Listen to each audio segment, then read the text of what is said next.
It's a pretty special place where the students may not always see eye to eye, but they learn to listen and try to understand each other. Ben Wiedemann reports. Classes in Arabic and Hebrew. The students, an equal number of Arabs and Jews. They're talking about the assassination 12 years ago of Israeli Prime Minister Yitzhak Rabin with their Arab and Jewish teachers. Confused? Well, listen carefully and take notes, because there's a lot to learn about Jerusalem's Max Rayne hand-in-hand school for bilingual education. With more than 400 students in grades 1 through 9, this is a school where everything is turned on its head. Enemies become friends, familiarity melts contempt. We believe that the main problem in Israel, that the two sides live so close to each other, but they don't know anything about each other. Ala Khatib, an Arab, and Dalia Peretz, a Jew, are the school's co-principals. They admit they don't see eye to eye on everything, but are proud of what they've created. The children develop a new kind of thinking even. We see that our children are more creative. They are more critical about the reality they see outside. And we hope to create here a model for different partnership, different mutual life between Arabs and Jews in Israel. There are 4 other hand-in-hand schools in Israel, public institutions partially financed by international and private donors. Elsewhere in Israel, Jews and Arabs generally go to separate schools. What holds this one together is an unswerving emphasis on respect. We never encourage or even try to convince somebody to agree. We don't want to wrap up the package and tie a string and say, but here, we're all friends.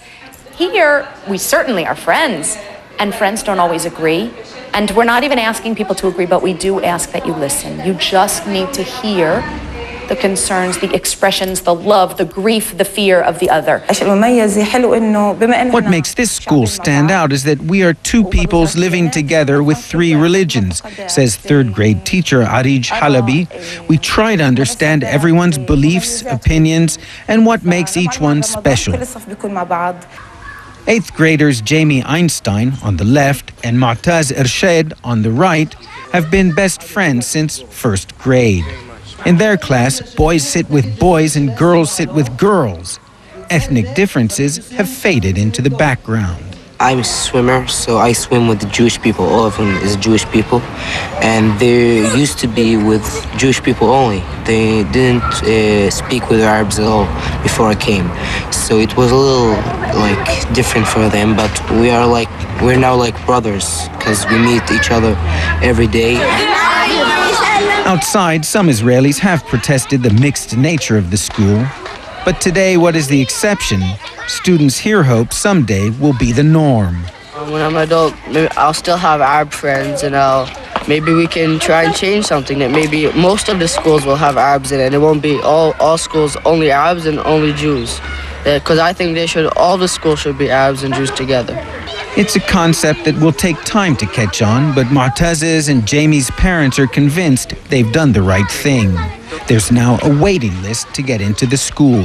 It's a very natural thing. Once you're in it, it just happens. It's that first step of daring to say, I'm going to try this new, unusual, what might seem strange to other people thing. But once you're in it, you're in it. I believe that when both nations, Jews and Arabs, start to believe that they are equal, that they have equal opportunities, that this land, this territory is giving chances to all of them, it would be very easy to have peace.